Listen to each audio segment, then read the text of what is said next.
Steve. Steve, I don't know if you're paying attention to what my team's doing, but it ain't good shit. All right, it's. Watch, you'll still be in the playoffs. I don't think so. I think you're saying that, but I would love it. I don't know why, because we can't do anything in the playoffs, but I don't think so, Steve. Your calling card has always been your defense. Your defense, even when your Sucks, offense is not up to par, your defense is usually your strong suit. and they're not. They suck. But that's in the now. We got to go back in time, Steve. Got to go back in time. Yeah.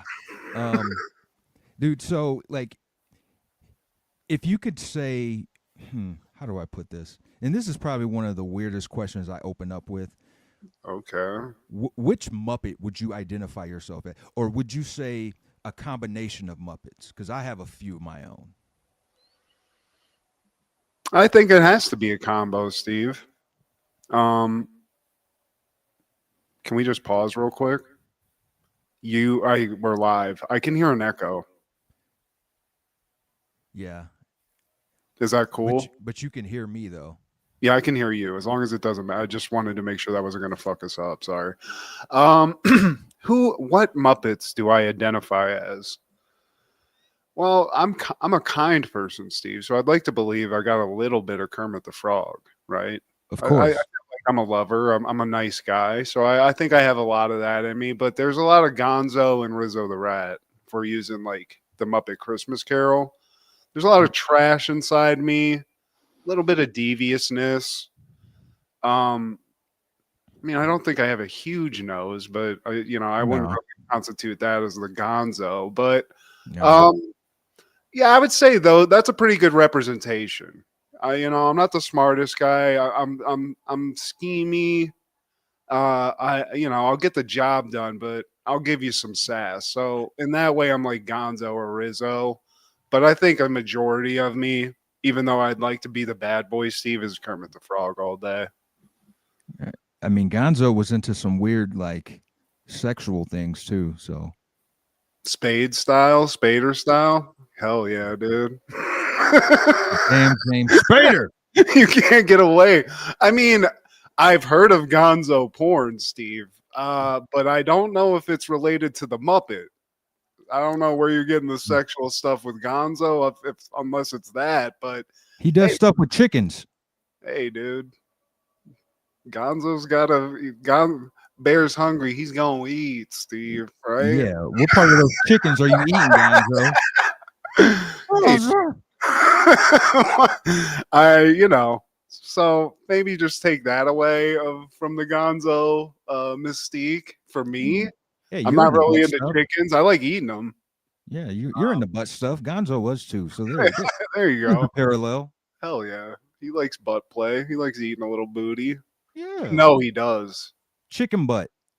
Hey, whatever he can get his fucking teeth into, Steve. Whatever. But Yeah. that's a good question, though. I feel like you're kind of the same, though. I don't see you Yeah. veering off too much unless you have like Muppet knowledge of some other like strange deep cut Muppet that I can't think of. Yeah. I mean, there's definitely a little bit of Gonzo because the freaks come out at night. The freaks come out at night. The freaks come out. But definitely some Kermit because it's not easy being green or No. black. And at the same time, though, I got some animal Hell yeah. and a little bit of Fozzie, Waka Waka. And some of my jokes are probably as tepid as his. I didn't think of animal. You're right, and you definitely do that. So you can get a little. You can blow a fuse every once in a while. I've seen it. I've seen And, it. and then, because this is a stew of Muppets, a Muppet stew for Steve. But then I feel like you and I are those two guys in the balcony. That too. Yep. We're That too. Marley and Marley. Yeah. Oh! Statler and Waldorf. And Hell yeah. then also Dr. Tooth. Who's Dr. Dr. Tooth. Tooth? He was the leader of the band, the Electric Mayhem. He had the top hat with the gold tooth. Oh, Hey! hell yeah. That guy and a little bit of Swedish Chef. Bork, bork, bork. Just cause I like that. Bork, bork. You've made up some good, like, weird gibberish words, Steve. So in that way, you're kind of like Swedish Chef. Yeah. Dindy? That's your Björgenbjergs. Schmear, yeah, exactly. There we go. But it takes certain levels of party enhancements for me to get to Swedish Chef. But We know, Steve. We know without knowing. All right. if you know, you know. Well, this is this is Steve G and Matt G with Happened in the 90s, a show where we talk about what happened in the 90s. So get out your Lethal Weapon 4 posters and your Lethal Injection tapes. Because Laura's a douchebag. She's the biggest bitch in the family. I needed to have the piano shit up, Steve. I'm sorry. She's a bitch. Skip it, Bob. She's bebopping and scotting over me all over. But today, my friend, we're talking all things December 11th in the 90s. You can't handle the truth. Starting off in 1991, Hook premieres. When Captain James Hook kidnaps his children, an adult Peter Pan must return to Neverland and reclaim his youthful spirit in order to challenge his old enemy. Directed by Steven Spielberg, starring Dustin Hoffman, Robin Williams, Julia Roberts, Bob Hoskins, Maggie Smith, and Charlie Korsmo. Perfect. It's a banger, Steve. It is. There's nothing you can really listen to all the names you said. Spielberg, Hoffman, freaking Robin Williams. I mean, Shmee is goddamn Bob Hoskins, for God's sake. Super Mario. Claire Danes is a blink and you miss it. Claire Danes in this. She's Wendy as like a teenager. Julia Roberts. Ground shaking ass. Hell yeah, dude. Fucking Rufio, dude. I've seen him in shit. Yeah, he was one of those 90s teens. And I think if you bring it to current, I think he's actually Avatar the Last Airbender's voice because he's in a lot of commercials for that stuff. That he's legendary. Rufio's a badass. I remember seeing this when I was a kid, even before I moved to Ohio. Wasn't a great night. Matt was a little sick. I got sick at this movie, but I watched it because I was so into it. And it doesn't lose any steam. It's as good as it was when we were kids. It's almost, I appreciate it more because I'm old. You know what I mean? I can see you get kind of appreciate like old Peter Pan and stuff, getting old and just becoming a piece of shit warrior and just like too busy for everybody. Because that's what happens. It's the sad reality. So, man, it was a huge part of my life, Steve. I don't like Peter Pan, but this made me like Peter Pan. Does this count as a Disney remake? I mean, technically, it's not a remake, and as much as it's like a continuation of the story. But I think this is like what the modern day remake hopes to be. You know what I mean? Whether they're straight up remaking something or doing what this does, which is like taking something awesome and trying to continue the story from where they left off. And I mean, how could you lose, dude? When you think of like an adult Peter Pan like person, Robin Williams, who else would you freaking cast in this? He's the perfect role, you know? Yeah, and by doing this movie, him and Spielberg were best friends. They became best friends. And after Williams' death, Spielberg decided to watch the movie, but he just couldn't finish it, man. You know, cried for several hours, they said. It is such a really terrible thing that, you know, we as people that were fans of Robin Williams had to deal with. It's such a strange thing. Somebody that's like that cool and funny and happy looking in all these movies and stuff is so sad and messed up. So yeah, I could get that from Steven Spielberg, especially for this. Yeah. It seems like the vibe of this movie, like when they were, how could you not, everybody just involved not be like loving it? Everybody's just kind of living the dream. There's just all these A-list celebrities, all these kids on set in a Spielberg movie. I mean, it was just so much cool shit. You know, like to be one of these kids on the set, like kind of being one of these actors, really kind of got like an amazing experience on this to be able to work with all these legends. Yeah. And man, it does kind of put a downer on it, but even with that, man, it's just kind of a tribute to Robin Williams because this kind of also shows you His range. exactly. We get both. We get that like sad guy, the very intense guy. He's acting incredibly in the beginning, and then we get the goofball, like all the joking and the goofiness, and like I don't know, like the Peter Pan magic stuff. When it's Robin Williams, he just kind of it's perfect. I don't know any other way to say it. I hate to just be a broken record, but yeah, man. And just also just like the quality of everything, the set dressing, the like when they're in Neverland, like the boat, all the like costumes are crazy and cool. Dustin Hoffman as a villain. He did his part, man. And he plays a great Captain Hook. He's like that kind of pathetic. We see the pathetic guy at the end where they take his wig off and stuff. Yeah. But snatch his weave. Yeah. And there's some humor in it, obviously. Like, this is a funny movie. It's got all of it. It's got emotion. It's got humor. It's got action. It's got it all. So, like, I mean, everybody nailed it, and everybody should because they're friggin' legends, Rest in peace to at least two people in this movie that are dead, Bob Hoskins and Robin Williams. Yeah. But, man, I just remember being so hyped up on this when I was a kid. I watched this. So because, I mean, for people that don't remember, when a movie like this came out in the early 90s, you had to wait like a year for it to come out to be able to buy it on home video. So when it finally came out, like I was just like it didn't exist, but I was binge watching it over and over again. I probably broke the tape. And that following year, 1992, Family Matters is airing. Season 4, episode 10 is beginning to look a lot like Urkel. When Laura tells Steve to get lost for breaking an expensive gift, her guardian angel decides to teach her a lesson and have her walk in Urkel's shoes for a change. See what it's like, Laura. Bitch. B-I-E-H. But right away, Steve, it's a wholesome beginning, We're putting the tree up at the Winslow's. The lights are up. And then the ghost of Nerd Past comes in, Steve Urkel, with what I first thought was a flamethrower, Steve. Yeah.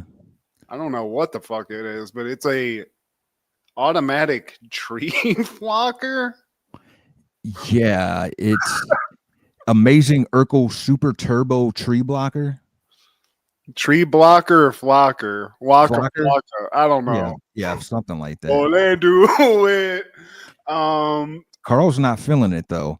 And he's like, look, man, you sure? Because I this is one of the best. This is my latest project, man, and I'm ready to lit it off.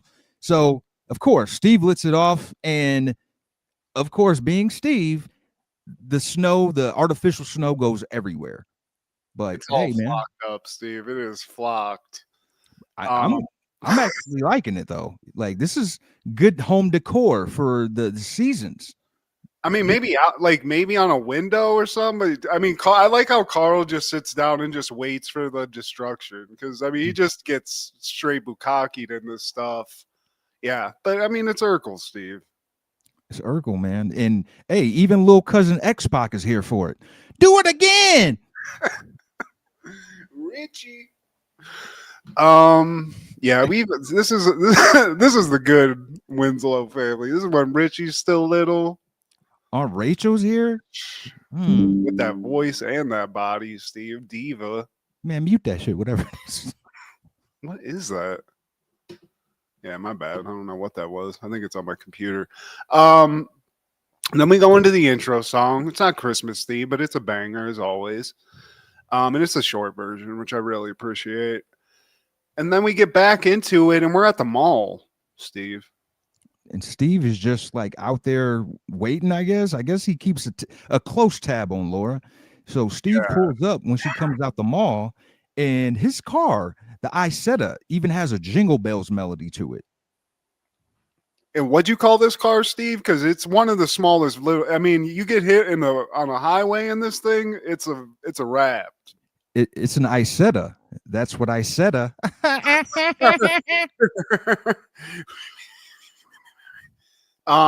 Thing looks like a freaking space helmet. But yeah, he's been stalking Laura a little bit. It's a little stalkerish, but he comes out, he gets right out of this thing. She's sitting there trying to ignore him, and Steve does what Steve does. Steve. He takes her bag. He's trying to be a gentleman, but then he just falls on it. And it doesn't sound like what he fell on was something you should fall on. Let's put it that way.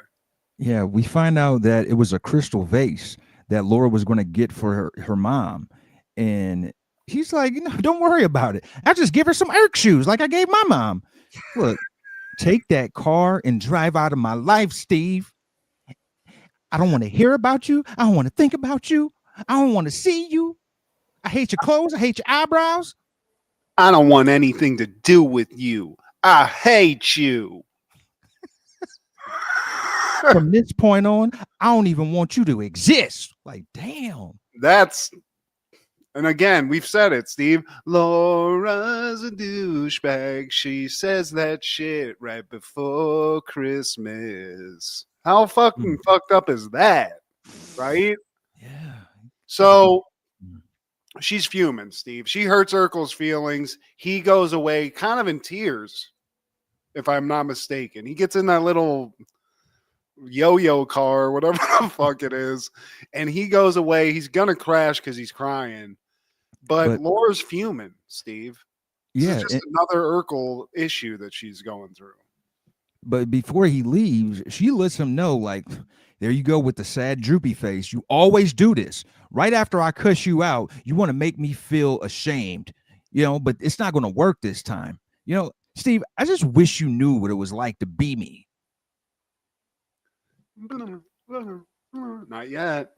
So Urkel does leave in tears. Laura sits down on this snowy little bench outside the mall. She's looking one way, and then we hear a little twinkling, Steve. And then she looks over behind her, and there's just this fucking fly ass dude sitting there. She didn't even know he sat down. I like that jacket, that coat, by the way. Dude's in heaven, Steve. I mean, if you can't dress fly coming out of heaven, I don't even want to go, Steve. You're not wrong. Yeah. And she's like, what the hell? It's like you just popped out of thin air. I did. Laura gets up and sits in the next bench. I would have just got the hell up out of there. She's like, Laura, don't act like you don't know. I know you, Laura. I was like, wait, how do you know my name? Laura, I've been watching you your whole life. All right. Cops. But Laura, hey, I'm your guardian angel. All right, I've heard enough. Goodbye. And then he disappears and reappears on the pole right in front of her. She's like, wait, man, hold up. What the hell is going on? Look, Mr. Guardian Angel, how could you prove you're my guardian angel? Where's your wings and heart? Well, actually, I ain't got my wings yet, and I play the keyboard. And I can bang that shit out I can tickle some ivories. But if that doesn't convince you, I got this cool remote right here. He's got like a little click remote, Steve. Yeah. He's got a little magic. I wish I had one of those, but he's doing magic tricks. He makes some snow disappear. And she's like, okay, that could have been the wind. And then he's like, well, all right, whatever. Let's do this. And he freezes time, Steve. So the shit, it's click, Steve. It's the Adam Sandler joint. Finally, yeah, she's sold. And by the way, my name is Tyrone P. Jackson. I was sitting down here to grant you a wish. She's like, what wish? Well, you said you wish Steve knew what it was like to be you. So here we are. Here's your wish. So they look into the TV and it's Carl and Eddie. Like they're looking into the Winslow home and like she's kind of messed up in the head. Like, what the hell is going on? She's like, and Eddie, he's like, hey, Dad, I need some money, to buy some Christmas gifts. It's like, well, how much money you need? Well, how nice of a gift you want? And I like Carl's like, you know what, man? How about you just give me some cash? And just puts the money back in the wallet. But I do like that's just something sidetrack Sally, Steve, that I just think is hilarious as a kid where you're like, I need money to buy you presents. Right. Remember when they had those school sales around Christmas? Yeah. Buy like Hell a magnet or something. Yeah. hey dad, I bought you a tie at school. Here's a mug. It's got Arthur on it. Oh yeah. So TV at the Winslow house, we see that. I think also Ty calls it the Angel Broadcasting Channel, which I love, Steve. ABC. Oh, there we go. But then I this is alternate. This is Bizarro Winslow house. So we see Eddie and Carl talking, and then we see Carl's other son, Steve, come in. What? And by the way, Eddie, why can't you be like your brother Steve? He's smart, he's handsome, he's responsible, he's popular. And then they come back to Laura. Steve is my brother? No, Eddie's his brother. You said you wish Steve knew what it was like to be you. Well, you're about to see what it's like to be Steve. What? Also, this is the first time we've ever heard Jaleel White's actual voice, according to IMDb. Which okay. Maybe that's right. It's hard to trust IMDb sometimes, but this does predate the Stefan days, so there might be some truth. Yeah, so it's Steve's just a normal dude, right? And he's got his shit together. He's just hanging out, basically the male version of Laura in the real world. So knock on the door. Who's at the door, Steve? My God. Howdy ho, Winslows. That's Laura Urkel. And it's just what you thought, Steve. Laura Urkel is as bad as Steve Urkel, but she has tits. She's got all the shitty jokes. She's fucking up. Harriet hates her. Yeah. Harriet brings out this beautiful gingerbread house. It's a work of art, according to Steve Winslow. And what does Laura Urkel do? Well, she's basically Steve. So she looks at it. She wants to lick it or something. Then she just touches something and the whole family falls on it and destroys. Well, she slaps Steve on the back, and then Steve falls into Eddie and Carl, and then they fall into the gingerbread house, collapsing the table. And I feel like this table, they bought it at the same place Vince buy those Spanish announce tables. Yeah. Like that thing is collapsed on several episodes. By the next episode, they get a brand new one that looks exactly like that. So, that pisses off Steve Winslow. It's like, you always coming over here fucking shit up. I mean, basically the whole rundown that Laura gave Steve at the beginning, right? He's like, how do you get, like, I don't want you. But I do like some of the game that Laura's throwing at Steve. She's getting a little horny, Steve. She's a little bit horny. Yeah, it's like reverse Uno in a way. I don't want to see you. I don't want to talk to you. I don't want to think you exist. Da, da, da, da. And then she does the whole pitiful look.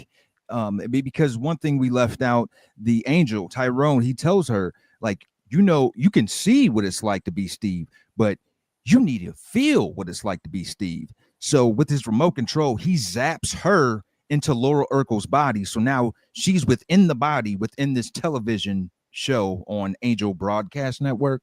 Yeah. And it doesn't feel good being denied.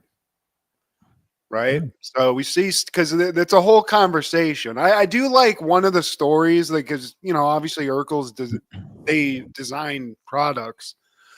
So as she's getting denied, Steve tells her to, like, go home. She's like, I can't go home. I had an automatic turkey stuffer. It thought my mom was a turkey and stuffed her. So he fucked his mom with some kind of turkey stuffing device that he can't, or she can't go home with. But Steve's like, look, we're not a thing, bitch. So, I mean, he gives her the rundown and she's torn apart. She feels it, right? She can feel, she actually knows what it's like to be Steve Urkel. Ty did his job. Yeah. And cut back to Laura and Ty. She's like, what a trip. I look like a nerd and acting like a nerd, but what? I had feelings like anyone else. Oh, you don't say. Wow. My God. It's like that Steve guy I've been shitting all over for decades. He has feelings, and I felt them, and it was awful. Who would have thought, you dirty bitch? Well, now, thank God you ain't super dumb, bitch. Yeah. So she realizes basically, I should have been nicer to Steve, which is a duh phrase. You're good. I should have been a good person, Steve. Boom. Wow. That's what it So was. that's what Ty was looking for. You Yeah. know, that's what God wanted. And he says he's gonna go. He's gonna do one last thing before they part ways. He's gonna take her back in time a little bit. Gonna go back in time just a little bit to right before the shenanigans, right? Yeah. So he's off. Ty's gonna go buy God a present before while she's recouping her life after this rewind. What do you buy God? The man who has everything or the woman who has everything? Sorry, everyone. I don't know. Yeah. Maybe he's gonna get his wings, Steve. Yeah. Because she asked, "Are you going to get your wings?" He's like, "I don't know, but keep your eyes peeled because when a star brights up, an angel gets his or her, them, they, their wings." Da-da-da. So rewind, Steve, and we get a full rewind. It's the whole shebang, So we get right to that moment. Steve gets out of his car. It happens again. He breaks the vase. Laura does the same, like, God damn, Steve. And then she just settles down and is like, it don't matter. And he's like, and it catches Steve off guard. Okay, yeah. The important thing is you're okay. Like, Steve, will you drive me home? What? How? Now, either you're having a nervous breakdown or I'm wearing you down. No, he didn't say that. Gotcha, bitch. But not only that, Steve, she doesn't want to ride home. She even extends Steve an invite to spend Christmas Eve with her and her family. So kind of a semi-date almost, one would say. And now we cut to the Winslow home and they're finishing up the tree. They put the star on top, but for some reason, the star isn't brightened up. So while they're trying to figure that out, Steve takes Laura to the kitchen because he was shocked. And that's when he says, either your feelings have changed for me or you suffered a nervous breakdown. Well, she says, Steve, my feelings have changed for you. What? And then before he can get like a smooch or even attempt anything, Richie's like, the star came on. So they rush in to just a luminous star, Steve. Yeah. It worked magically. And I think maybe, just maybe, Ty got his wings. Way to go, Ty. Laura, who are you talking to? My guardian angel. Okay. This is when Steve starts having some second thoughts. And also, Steve, the internet, maybe they're going to fail us on this, but according to the internet, this episode marks the final time that Laura ever kicks Steve out of her life ever again on this show. Maybe she shits on him, but So she still cusses him out though. I'm assuming that because I mean I didn't delve deep into the little fun facts of the episode, but that's what the internet says. So maybe, just maybe, Steve, Laura did learn an important lesson on this episode, not only for Steve Urkel, but for Steve and Matt G to not be such a bitch, right? So Good Merry wholesome. Christmas, you filthy animal. And then in the closing credit scene, we see the Winslow family again, and then Aunt Rachel comes into the living room and just breaks into song. Oh, come. And it's, I mean, banging it, Steve. Oh, come all ye faithful, Christmas church classic. Yeah. Joyful and triumphant. And then the whole family comes in. And then Chicago as a whole starts singing it. And then we sing it in our hearts. And then we get a season's greeting card from the Winslows. Well, we don't end this with the outro music or anything. This is a very special episode, Times holiday episode. This is one of my favorite holiday episodes of any sitcom. And I just love this time of year when I was a kid because you were ramping up to get some gifts, right? So these episodes where it was Christmas, it made you more excited. It was a build-up, right? And then all of TGIF was doing Christmas. So at a certain point, you were at the point of no return where you were just waiting. You were edging towards Christmas that whole time. I want that present just like JT Lambert. I want that at 64 so badly.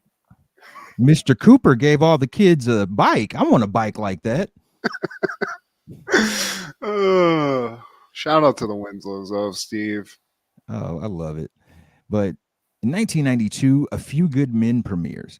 A military lawyer intends to prove that 2 U.S. Marines charged with murdering a fellow Marine were only following their base commander's orders. Directed by Rob Reiner, starring Tom Cruise, Jack Nicholson, Demi Moore, Kevin Bacon, Kevin Pollak, James Marshall, J.T. Walsh, and Kiefer Sutherland. Just keep naming celebrity male actors in the 90s, Steve. They're all in it. They're all in it. I didn't like this movie as a kid. Yeah. It was boring. It was a courtroom drama. There is a murder in it. But as an adult, I enjoyed it. It's still boring, I feel like. But the courtroom shit. Yes. And seeing Jack Nicholson go full Nicholson, love that. And I love seeing Kevin Pollak in movies. I love Kevin Pollak. I think he's a funny person, and I just think he's just a great, like, not main attraction, but like the second banana and shit. You know what I mean? He's just a great add-on. He adds something to movies. So shout out to Kevin Pollak and a great impersonation guy. And from doing this show, I realized I'm a JT Walsh fan. I forgot to mention he was in Sling Blade too, where he plays like this creepy, like insane asylum guy that's always saying devious things to Billy Bob Thornton's character. Is he the guy in this movie that blows his brains out? He's like this kind of like sub commander that is like under Jack Nicholson, I think. I think he blows his brains out. Somebody blew their brains out, like Beaumont, but I don't think that I was paying attention around that time. Okay, makes sense. I remember somebody blowing their brains out, but I'm with you in the fact that like the movie's slow, and the only parts I was looking forward to were the court scenes. And this is also one of those movies where I've seen the parodies, I've heard that line, other people like quoting it and spoofing it, but I'm just now finally watching the movie, man, and that's my honest assessment of it. It's a little slow, but Jack Nicholson stole the show. Yeah, and I mean, I don't want to steal anything away from Tom Cruise because he's good in the courtroom stuff too. He's very excited, he's very angry, and it's a great foil to what Jack Nicholson's doing. But this is Jack Nicholson at his most powerful. Yeah. He still looks kind of like a normal. He's not like old yet. He's like a dude, and he's got that 90s swag that Jack Nicholson has. So I'm with you. I don't know what I would rate this out of 10, but if you just count the courtroom stuff, it's a 9 out of 10. It's banging. Yeah, exactly. That's how I feel about Sling Blade when Dwight Yoakam shows up. Just wait for the court scenes. But on that same day in 1992, The Muppet Christmas Carol premieres. The Muppets put their spin on the tale of an elder, Christmas-hating miser who is visited by spirits who foretell his future and share secrets from his past and present, which helps change his view on life. Directed by Brian Henson, starring Sir Michael Caine, Dave Gells, Steve Whitmire, Jerry Nelson, Frank Oz. And I got to say, man, bear with me. I'm trying to talk through these new teeth. So if you hear me sounding different, that's why. But my smile is great. Holy crap, Steve. Look at those chompers. He's got TV teeth now. Yeah, man. Stepping up to the stage, our next contestant. Look at those pearly whites. Look out, Steve Harvey. Here I come. That's why I'm growing this mustache. I gotta hide my coffee stained teeth now. I can't fucking match up to that. I gotta get some white strips or some shit. I need to catch up with you.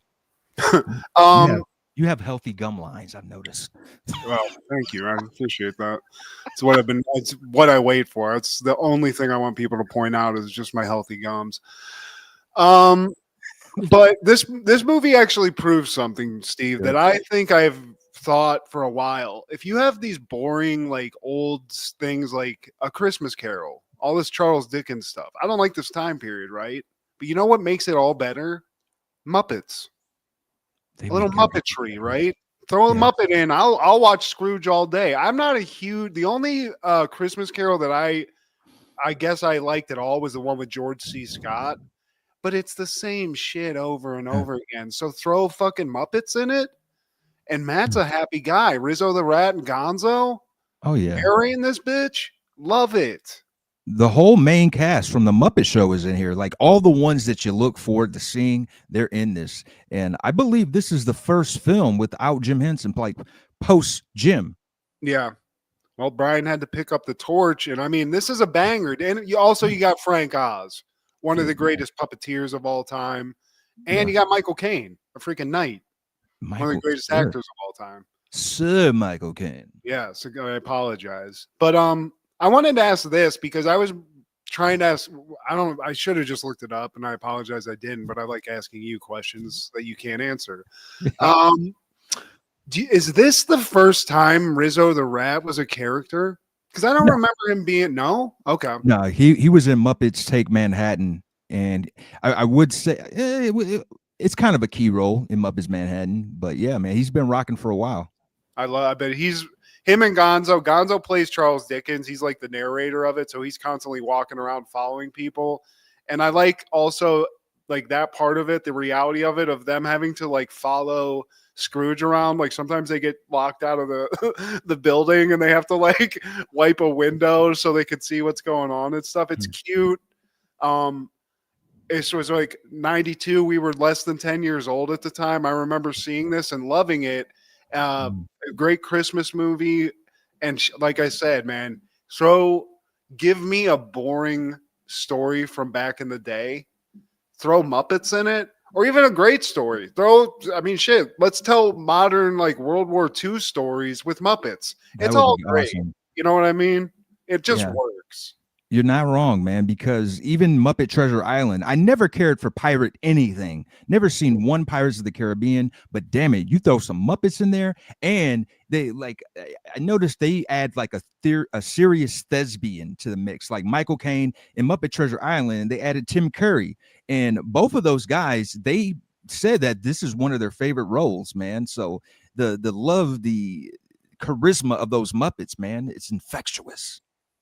It's got to be fun, and the songs in this are great. The way they utilize like the Muppets to make them characters in the movie, but I mean it's still animal or whatever it is. You know, it's great, man. And so if you got kids or if like you haven't seen this, you definitely got to check it out because if it's to me is the best version of A Christmas Carol that you can get. Brian Henson, you did your daddy proud. And that following year, 1993, Attack of the 50-Foot Woman premieres on HBO. When an abused heiress grows to giant size because of her encounter with aliens, she decides to get revenge on her cheating husband and those who annoyed her. Directed by Christopher Guest, starring Daryl Hannah, Daniel Baldwin, and Francis Fisher. It's not a great movie, Steve. It's not. Yeah, I mean, it's got style though. It's a B movie with style. Let's put it like that. That's like the intent, you know, it's I think they call them Z movies, even like not even B movie, but Z movies. And Daryl Hannah, she was apprehensive about even taking the role, but as she's reading the script, she looked at it as a sign of femininity, as far as like overcoming all of this machismo, this toxic masculinity. Well, she's being controlled by men, Steve. Her father's overbearing, controlling. A business magnate in whatever shit town that they're in. I forget where this is at. And then Daniel Baldwin, the the Z version of a Baldwin that you can get. Yeah. At his best, though, I'll say that this is the most thin that I've ever seen Danny Baldwin. But he's cheating on her openly. She knows about it. She's telling. I mean, everybody knows about it. Shit. So, the thing that I thought was hilarious is, and also kind of like cool in a way, is like those scenes where she's driving in the desert. Very Kill Bill. It's very Yeah. Quentin Tarantino. And I find that funny because Daryl Hannah was in Kill Bill, but she wasn't the nice lady that was driving around or killing people, the hero. She was a straight up killer, bad bitch, which is like the opposite of what she plays in this until she turns into a 50-foot woman. I will tell you this, man. I like looking at some Daryl Hannah. No, Whether she's absolutely, dude. Yeah. Was she in the Mermaid movie with Tom Hanks? She was Splash. She was the Splash. Beat material when I was a little kid. I mean, Daryl Hannah was probably one of my first crushes, honestly. But Yeah, you know, there's stuff to like in it. There's a lot of like fun actors in it. I think Christopher Guest actually directed this, so that guy's he's got comedy and like style as a filmmaker. It's a very HBO made for TV movie type thing. But for that, I'll give it points for style. It's just not that great of a movie, you know. It's fine. Yeah. The UFO is great. I love that.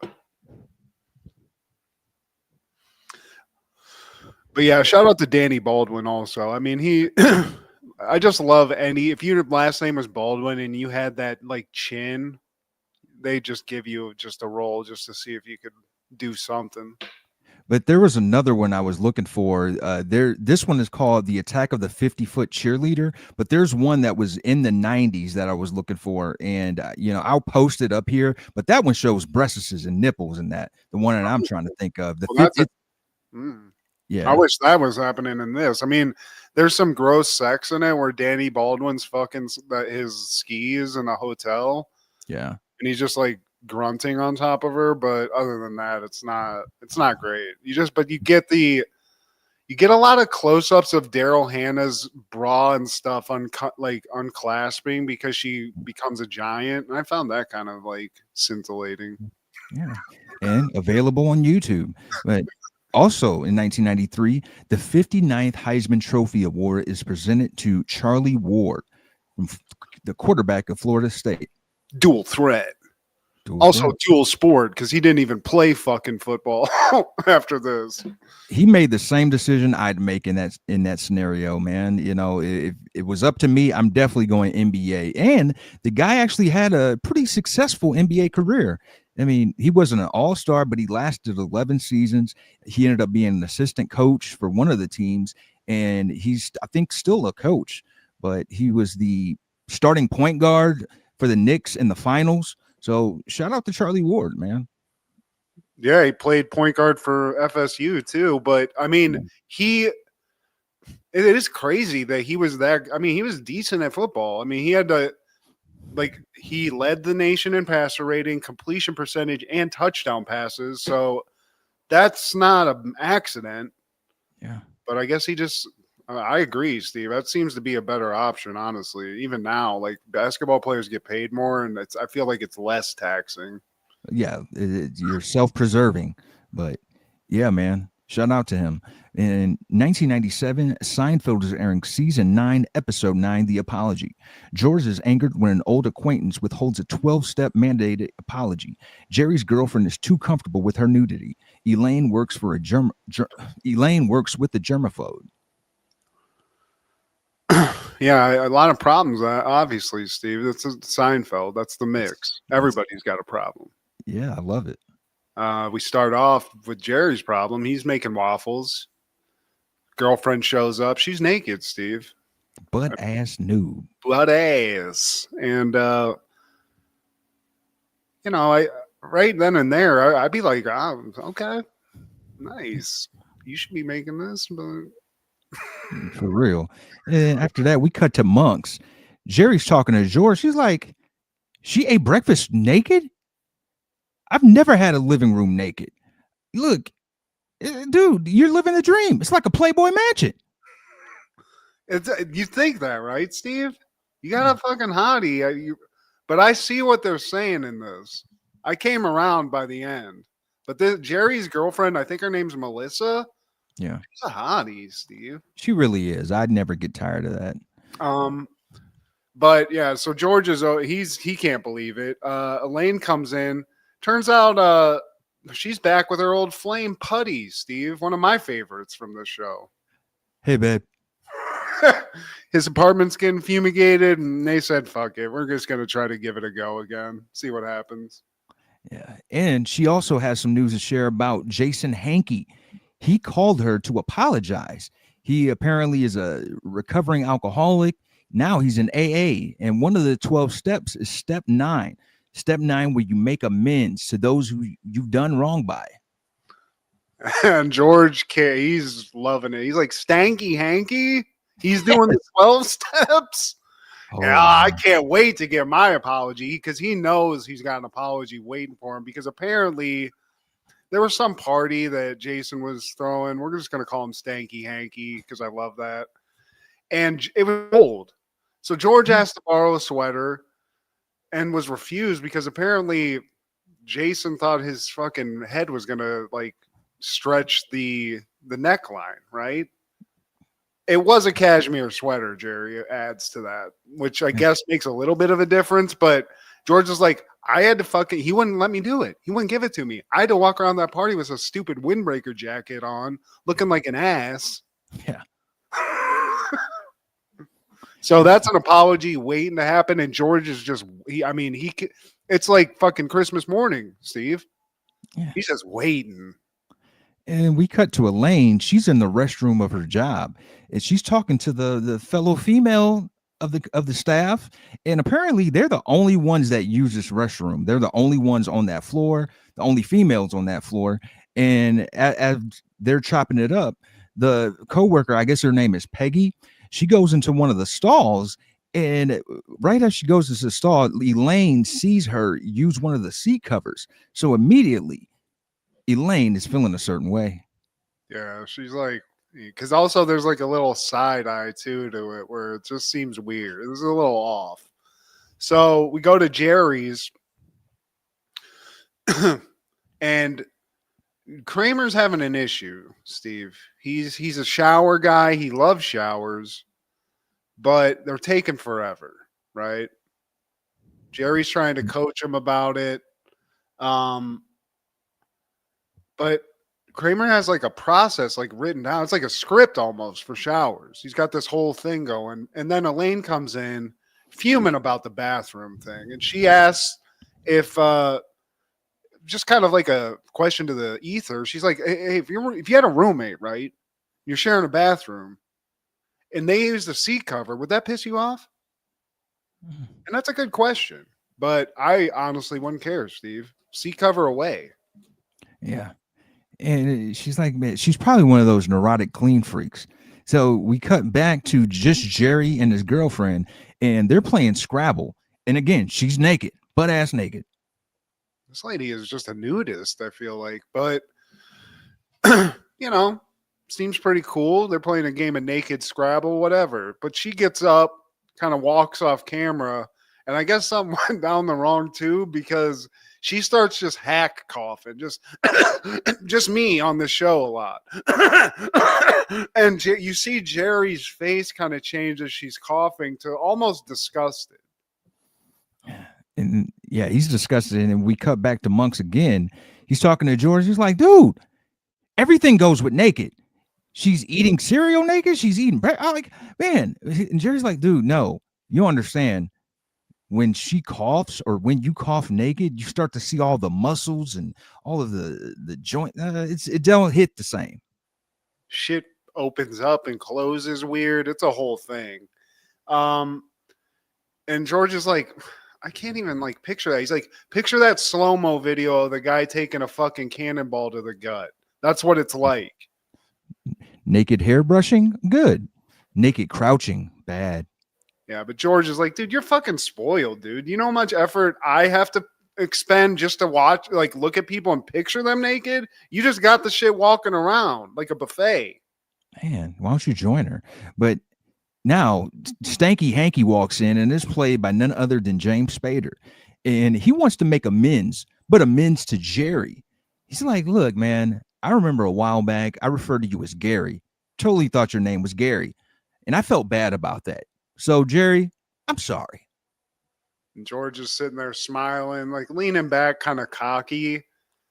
And Stanky Hanky like goes from apology to Jerry, kind of pauses on George for a minute, and you think he's George at least thinks he's about to apologize, but he's just like, "Take it easy, guys. Got to go. See you later." Jeez. And George gets nothing. He gets snubbed. He gets apology snubbed, Steve. And back to Elaine at work, and she's giving a presentation, and apparently, like, Peggy's water bottle is in the way.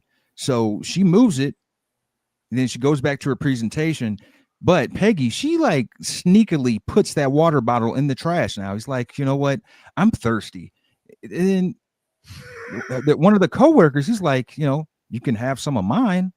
She sips right up. Here's the backwash. Elaine's like, what the fuck?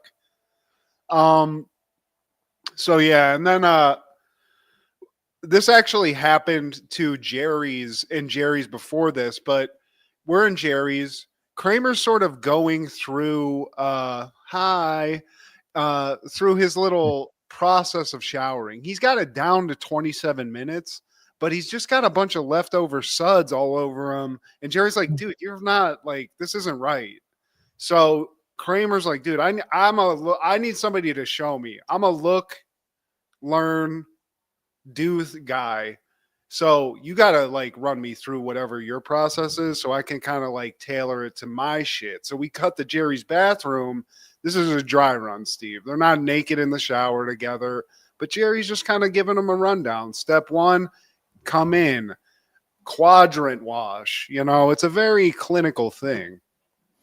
And then as they're talking about that, George shows up and he's like, look, he's already past step 9.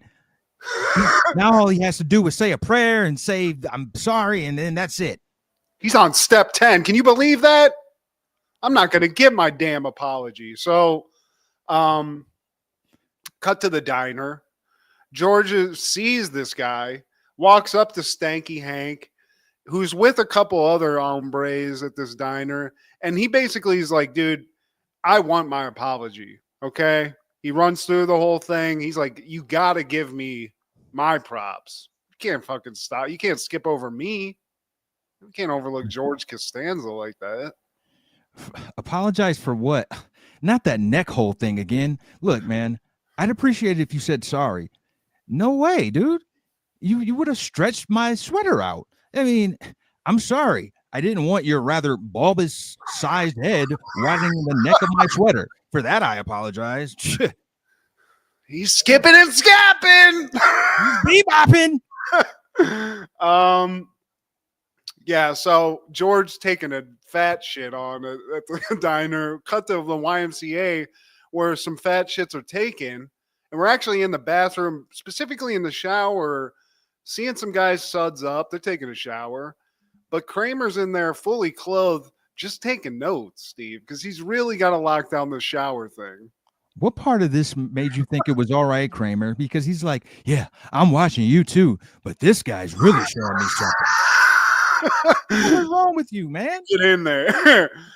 So we cut from Kramer just oogling man ass in the YMCA to him at the Jerry's door with a shiner, clearly. I mean, that's what's going to happen. I mean, you might actually find a little bit of a different reaction at some YMCAs, but at this one, nice hitting the chops. Yeah. And he needs a steak. I swear, I've never seen a more needy neighbor than Kramer. So, he gives him a steak, kicks him out of there. And then now the naked girlfriend, she pops back out and she's like, you got anything to eat? Ooh, pickles. So she gets the pickle jar. She's struggling to open the pickles. I mean, it looks like she's struggling to give birth at one point, Steve. It's shocking. Or a hard shit. So Jerry's looking at all this and he's just disgusted. It's like, oh God. And she finally opens it. I think pickle juice spills on her. She's like, oh, it got on my thigh. And he's just like, that's it. I've seen too much. You can't be naked all the time. She could be, Steve. She's hot. You can spill pickle juice all over that puss. I would not give a shit. Cut to Elaine's work, and she's confronting the lady straight up, Steve. She's not scared. She's like, look, what's going on here? Like, I'm not a bad person. You see, did I do something? And the lady's as honest as she can be. And she's like, look, you seem to be with a lot of men. So she's just like calling her a slut. Yeah. It's like, look, I've had a steady boyfriend. I mean, we broke up and then got back together and we took a break. But hey, like, none of that is your business. None of it's your business. It's like, look, I'm not saying it is, but I see what I see, and I don't want to fucking sit down on a cum toilet, okay? All right, lady. So Elaine, as she should, takes that a little personally and just fully crashes out, Steve. It's not Fight Club where she whoops her own ass, but she takes the lady's keyboard, wipes her ass with it, and then I think she takes a stapler and just wipes her pits, Nasty Boy style. Because I mean, fuck this lady at this point. She's just basically, she just says, you're a slut. Okay. And to boot, as she leaves, she coughs on the door handle. That's petty. All the other stuff I think is hilarious. Coughing on a doorknob. Chill out. Yeah, I mean, Seinfeld's full of petty. But now we cut back to George. And I guess now we're at the ice cream parlor. He's like, look, man, that wasn't an apology. Oh, no, we're not there. I'm sorry. We're not there yet. Yeah, Jerry's talking to George, and he's like, dude, now you want an apology for the apology of the original apology? He's like, dude, you weren't there. I said something. They're zipping and zapping me the whole time. I'm taking it like a fucking chump over here. I feel like an idiot. So George is pissed. He wants apology after apology. Jerry just wants his girlfriend to put some fucking clothes on, right? I mean, so George is like, look, man, reverse this. Reverse Uno card this. Maybe you should do something naked.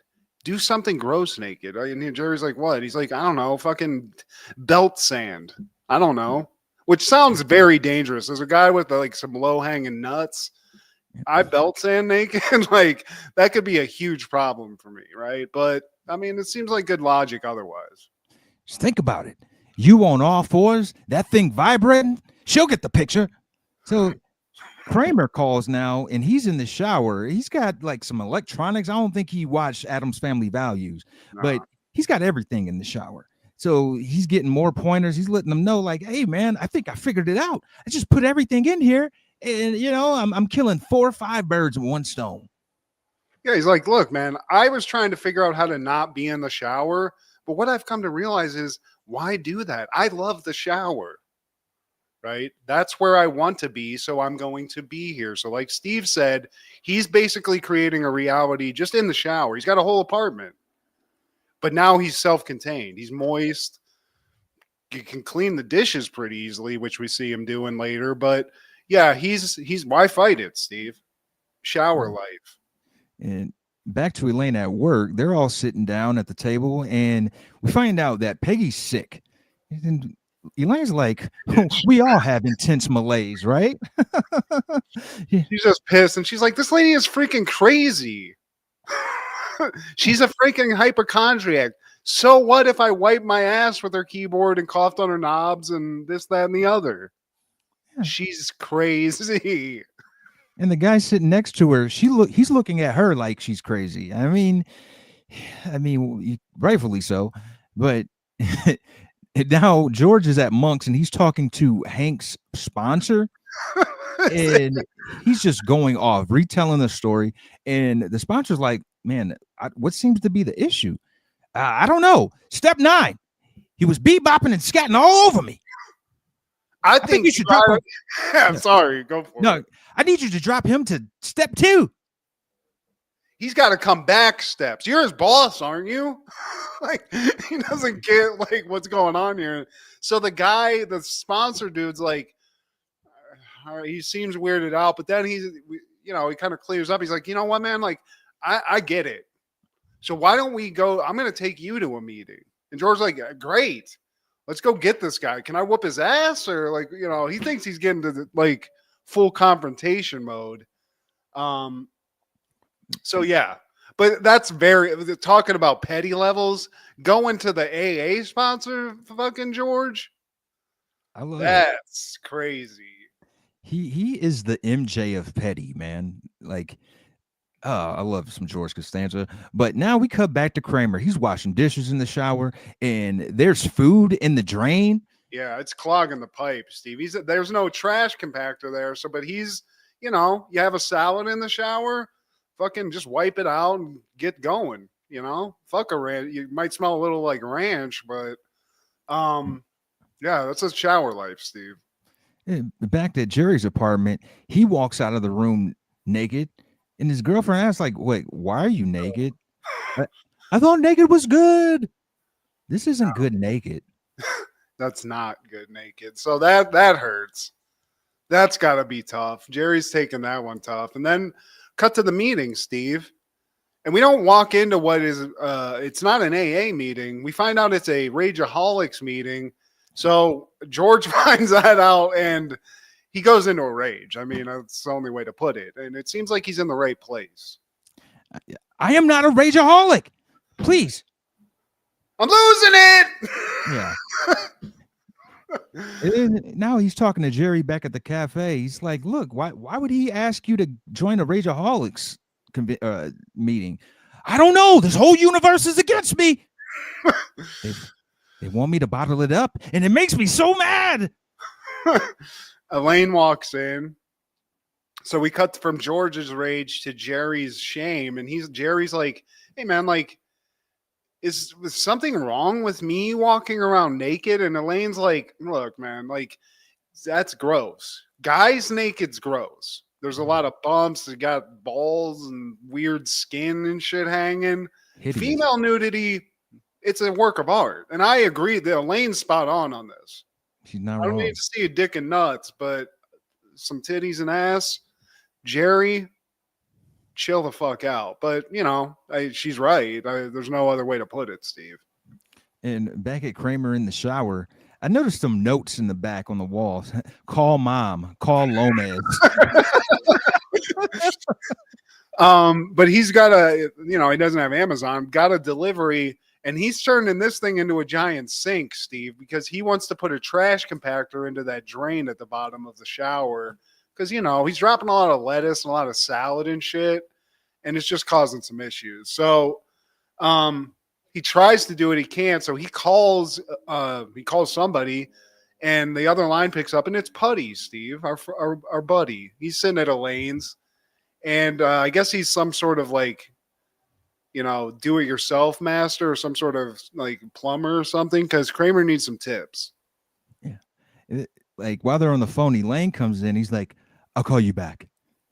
So he tells her like somebody left behind I think it's her boss. Yeah. He tells her that her boss called and he wants her to like put in for a gift for the sick worker. Yeah. She needs to add like $5 for a get well bouquet. And Elaine's like explaining, she's like, this lady is a fucking lunatic. She's a germaphobe or something. And Putty's like, wait, she's a germaphobe? Oh, because apparently Putty's got some issues, Steve. He's a recovering germaphobe. He even pulls out his pendant.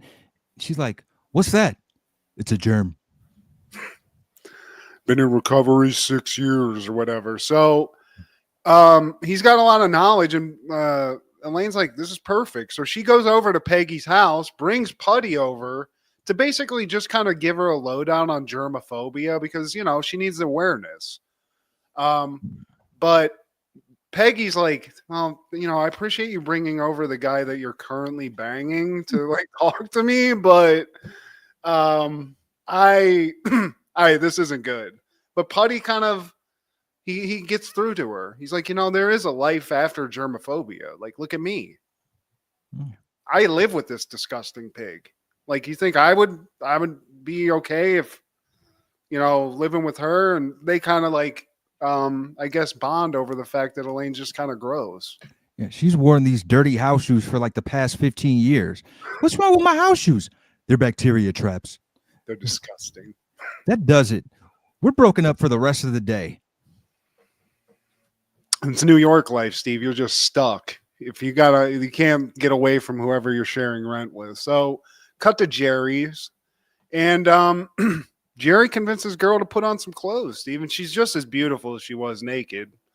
This is normal. It's nice. But now, new problem. He's looking at her all covered up and like a fucking Amish person in that shit. And all he can do while she's talking is picture her naked, Steve. What might have been? She could have been walking out of here titties out, perky. Instead, she's in this big ass oversized sweater. So that's his perspective. Cut to her perspective, and she sees Jerry naked, but not in a good way, Steve. He looks like a monkey. He's so that's what happens, Steve.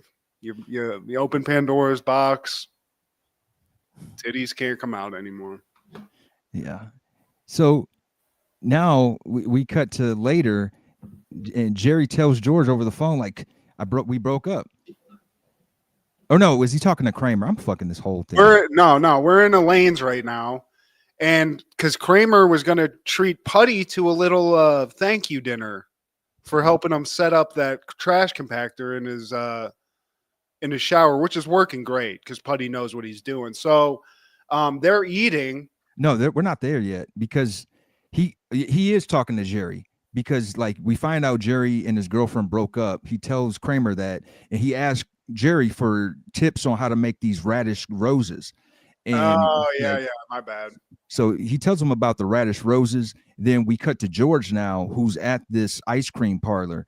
And he's like, look, man, I talked to your sponsor and oh, no. Fuck.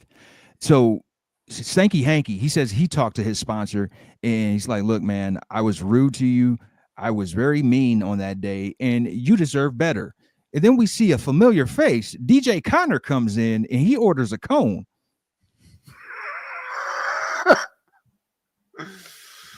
Hey man, can I get a cone of some rum raisin? I don't even know if we have that. And while that's going on, George turns around. He's like, look, man, that really wasn't an apology.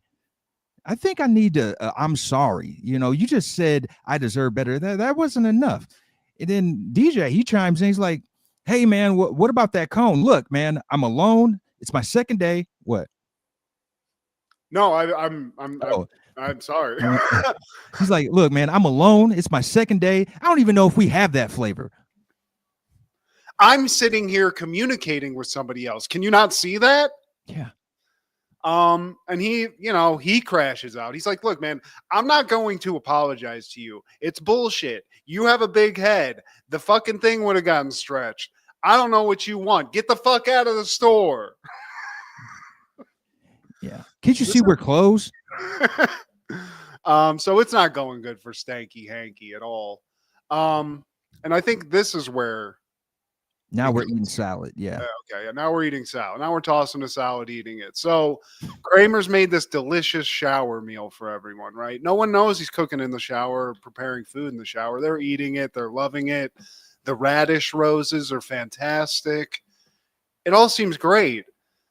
But then Kramer just is like, hey, man, this is all because of Putty. He helped me install a garbage disposal in my shower. And then everybody starts realizing that Kramer cooked this shit naked in a shower, and they all have the same reaction. I like how Putty's just like, germs! Yeah.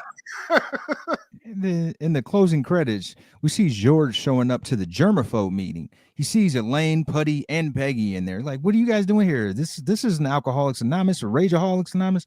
Like, no, that's next door. So he goes to Rageaholics Anonymous, and Stanky Hanky, he's up there talking. George interrupts his talk, and he's like, look, man, don't listen to anything this man has to say. That man is a step skipper. I mean, like, look, man, what? Here this guy goes again. What? Look, guys, all I did was tell him he can't wear my sweater because he'd stretched the neck. Look at his bulbous head. He's scatting. He's bebopping and scotting. Oh, perfect. I don't know if it's a Christmas episode, Steve, but it's a great episode. Oh, next week is our Christmas episode or something of that nature episode. But yeah, man, I love it. You know, this is again the final season, and they ended out on top, man. You got to know when to leave the table. Well, they're killing it. And this is just another great episode. Apparently, every episode of the show is fantastic, and I was just sleeping. You and me both, pal. But hey, I think no, I wasn't sleeping. It was just Martin. They aired the same time as Martin, so what can That's you do? tough. But in 1998, Jack Frost premieres. A father who can't keep his promises is killed in a car accident. 1 year later, he returns as a snowman who has the final chance to put things right with his son before he's gone forever. Directed by Troy Miller, starring Michael Keaton, Kelly Preston, Mark Addy, and Joseph Cross. It's a tearjerker for me, Steve. The end. It is. It's ridiculous, but it's a tearjerker. It's he gets a second chance with his kid as a snowman, so that's what it is. But it's funny, like these ridiculous movies sometimes when you get to the end, because he dies, which is dark for a kid's movie, comes back as a snowman, reincarnated, but at a certain point he has to go away, Steve, whenever the lessons are learned. So at the end of this movie is just him saying goodbye to his son and family before he goes to heaven. And I did start tearing up because of it. I'll be honest with you. Maybe it's just because I'm cheesy, but it's a stupid movie, but it's a good movie because of Michael Keaton. That's all I'll say. It's Michael Keaton, and I love how the kid was able to skirt around other people seeing this snowman that could talk. The whole movie, he's able to figure out, like, hey, let's go to this nook and cranny. Nobody will see us there. He's able to like drag his snowman dad, all the way to the school and all that, man. Why are you carrying around a freezer all the time, kid? Yeah. His mom doesn't believe him until the very end when she realizes the snowman's alive and is imbued with the soul of her dead husband, which, shout out to Kelly Preston for not having a complete breakdown finding that out. But, yeah, I'm not going to watch it every year, Steve, but I enjoyed rewatching it. It's a fun, dumb movie, right? Yeah, that's my first and last time. But I really wish we could have covered the other Jack Frost that happened a year prior. I didn't even understand, or I didn't realize that they had the exact same title. Yeah, except one, the guy becomes a serial killer, becomes a snowman and starts killing people and then rapes a lady with a carrot dick. And that's the better version of it. But this is the more tearjerker version, Steve. But that I also appreciate that one as well. Yeah, this is more family channel Jack Frost. But Michael Keaton going Keaton. And on that same day in 1998, A Simple Plan premieres. It's directed by Sam Raimi, starring Bill Paxton, Billy Bob Thornton, Bridget Fonda, and I'll get the description later. It's fucking fantastic. I didn't know Sam Raimi directed this. This is kind of more of a, I don't know how to it's not Sam. It doesn't have the Sam Raimi style. It's just a really good movie that he directed. Shout out to Bridget Fonda for just getting that work in the 90s also, just all over the place. Thank you, man. I was just going to say, from doing this show, I'm realizing how much these actors and actresses were killing it because like you said, man, Bridget Fonda's in this movie, and then a couple weeks later, we'll be revisiting Bridget Fonda again. Wink, wink. So in what I can only say is a better movie, but still, this is good. And kind of a life lesson movie, Steve. If you ever find $4 million of money, just don't. You want to, but don't. Right? Just, it's tough. You want to, right? But you can't, because this is going to happen in some way. Man, I remember my buddy Todd. He was in a dressing room in 97. He was trying out some clothes. Man, he saw $600 in there. Man, this fool, by the time he told me, man, he had already spent it on a box of cars, some Jordans, a new pair of pants. But still love you, though, man. Good guy. I actually did that in LA, Steve. You did? I walked out of Kroger's near in Hollywood where me and Jordan lived. flat broke at the time. There was a Wells Fargo right at like the opening of it. Walked out, looked down, hundo, and a bunch of other bills that I couldn't see. So I just stepped on it, and I was with a girlfriend at the time, and I was like, "Come over here, shut the fuck up, and just like chill and like pick that up." So we walk away. $450, just free money that somebody dropped. We took it. Oh, man. So, and that's that's me being dumb. I was worried I was going to get shot or something was going to happen, but that's not $4 million, right? Yeah. And this movie, directed by Sam Raimi, Bill Paxton, Billy Bob Thornton, who I was shitting all over the other episode. Just a bunch of like great acting in it, and it's not like a huge. It's not like a crazy like story or anything. It's very self-contained in a very small area, but it's just done well. And the way that they like keep mounting the pressure and stuff, it's one of those movies where, you know, people make an agreement, people are starting to backstab cops because like they just keep adding shit to it. Yeah, Billy Bob Thornton, he's playing another version of R Word. Yeah, he's very simple in this. He's not Sling Blade level. He's more dumb country bumpkin level, you know. He huffed a little too much gas. Yeah, man. Great performances by everyone. I had never heard of this movie before this week, and I like the ending, man. You know, it unfortunately Billy Bob Thornton, like he had to go. You know, there were some casualties along the way, but hey, good conscience. And Billy Pax, he made the right decision. I don't know if he did, Steve. My take on this movie is that had Bill Paxton listened to his own intuition, he would have made it through. But what he did was he told his wife, who's Bridget Fonda, and Bridget Fonda starts getting, you know, she's very like, oh, we can't do it. It's stolen money. But then she sees the pile of fucking money and she's like, oh, let's do this. And then some guy dies. And then she's like, well, you got to do this and we got to hide this. Maybe get a tape recorder and record. So she's fucking jabbing him the whole time to get him to do shit.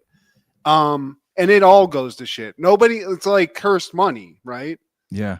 There's only one man standing at the end, and it's just he ends up burning the shit at the end. Spoiler alert. I mean, fuck you if you haven't. I mean, you're gonna watch it. You better watch it because it's good. Yeah, I mean, I guess he could have just fled the country like his wife suggested. But they marked the bills, Steve. That's They what we did. find out because it's heartbreaking. You think he gets away with it, but then the thing I didn't get about this movie is that Bill Paxton is so into like trying to pull a con job, but he wants to like do it by calling the cops constantly. He's constantly making up stories to the cops, which I was like, this is dumb, but it ends up like actually helping him at the end because everyone's dead. Yeah. He has this money sitting in his house and he's trying to like, I guess like get information from the cop, and the cop's like, yeah, well, like we couldn't mark all the bills, but we marked like 1 in every 10 or 10 in every 100. So all we got to do now is just wait for somebody to spend this money. And yeah, then they're caught. So he finds out at the end, he can't even spend it. And it's all been for nothing, which I think is a great ending for this. There's no sad. It's not like him at the beach with his wife or Billy Bob walking away and like his limp goes away and his stupid doofy haircut goes away. He's like some con artist. Yeah, but there's some great intense scenes in it. Like the scene where they go to Billy Bob Thornton's friend's house. Cause there's like 3 dudes who find this money, but that one of them's not related. And they go to his house, accidentally kill him when he gets fired up. And then his wife comes out. They have to kill the bitch. Like it keeps spiraling over and over again. It's crazy. They blasted the hell out of that wife. Well, when the lady flies from I was like, God damn, man. Woo! She got tossed. That's a big caliber gun that she got hit with. But sheesh. Yeah, man. And also I love that Bill Lumbergh from Office Space is like the mobster at the end. He shows up and he's actually the guy who's connected to the money that they stole. If you remember, like that guy who's faking to be an FBI dude, that's Bill Lumbergh. Oh my God. I knew that face. Yeah, we're going to have to move your desk. Yeah. Damn. Oh my God, dude. Oh my. Hell yeah. There it is. That I knew it. Like, oh my God, connected the dots, Matthew. But shout out to Sam Raimi for making a movie that is not like the horror, like Evil Dead, or like, it's got a bunch of crash zooms and stuff. It's just a decent, like, murder mystery / thriller movie that they pull off. And this is another Bill Paxton joint, very much in the same vein of like that movie Frailty, where you wouldn't even like it's not a huge movie, but you watch it and like that dude fucking ups the value of a movie. He's a fucking great actor, dude. He was, man. But this was a change of pace for Sam Raimi. Like, no zombies, but you had some monsters. There were definitely some monsters in this movie. But any callbacks for this week, Matthew? Steve, I thought I'd just do something different. I always try to scramble. Today I'm going to start something new where I'm just going to tell you about just some events that we haven't talked about that happened throughout the 90s on this day. And, we can just laugh about it real quick. Just bullet point them out. So 91, Salman Rushdie. I don't know if anybody's heard of this guy. He had a fatwa put out on him, which is a death sentence from Islam. And he went away. He made his first public appearance in 1991. So that was big news. Hook obviously premiered that same day. Mariah Carey in 95 and Boyz II Men, their song One Sweet Day went to #1 on the charts, Steve. That's a banger. Yeah.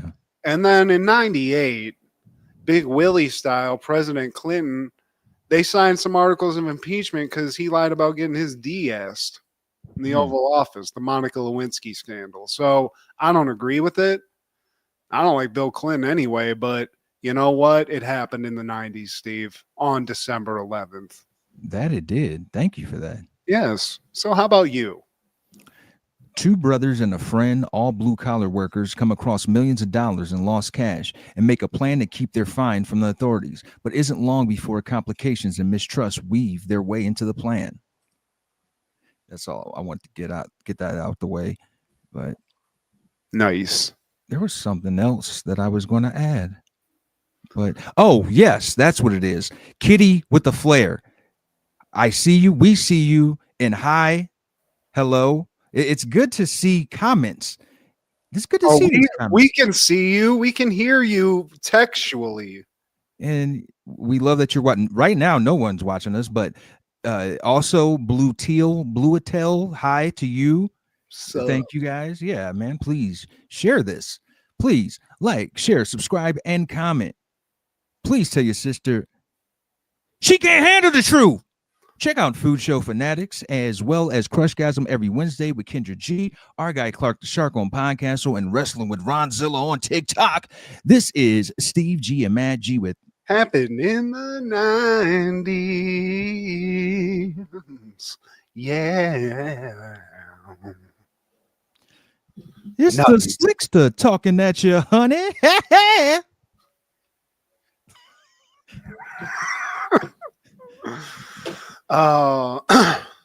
Yeah, some people